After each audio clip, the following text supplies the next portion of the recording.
Here is how to uninstall any GTA 5 TikTok integrations that you no longer want. And this is going to work for any GTA video I've covered on my channel, including the one you're looking at here from Smesu, as well as Keep My Live and anything else I've covered. And what I'm going to talk about works for Steam, Rockstar Games Launcher, and the Epic Games Launcher. So you could of course just completely uninstall GTA and reinstall it, but that is an over 100 gig download. So here's a more simple method. And to start with, we have to find our GTA installation folder. If you're on Steam like me, I'm going to right click GTA on the left. I'm going to hover over Manage and click Browse Local Files. Now, I don't know if Rockstar or Epic Games Launcher has this. If it doesn't, worst case scenario is search your entire PC for the GTA5.exe file. Now I'm in the Windows Explorer, I'm clicking View and I'm going to click on Details so that I can see the file sizes. And I've already done it, but what you're going to do is sort it by the smallest to largest files.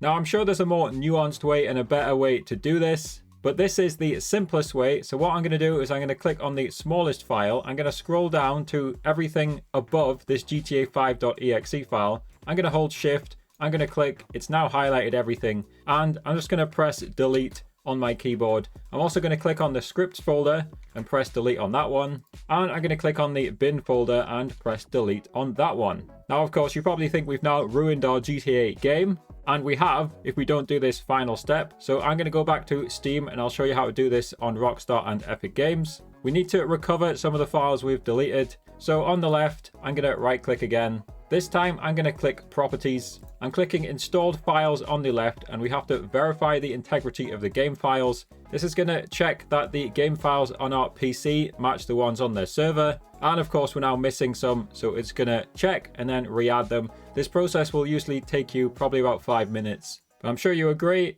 it is way less time than a 100 gig download. So go ahead and just press that button and you'll see at the bottom, it starts to download. And once it's finished, your GTA will be free of any TikTok integration. Now, I said I'll explain it for the Epic Games Launcher, so I'll put this help article about the Epic Games Launcher in the description, and likewise for Rockstar, I'll put this one in the description as well. If you then want to install a different GTA TikTok integration, I'll put all of my current GTA TikTok guides on the screen.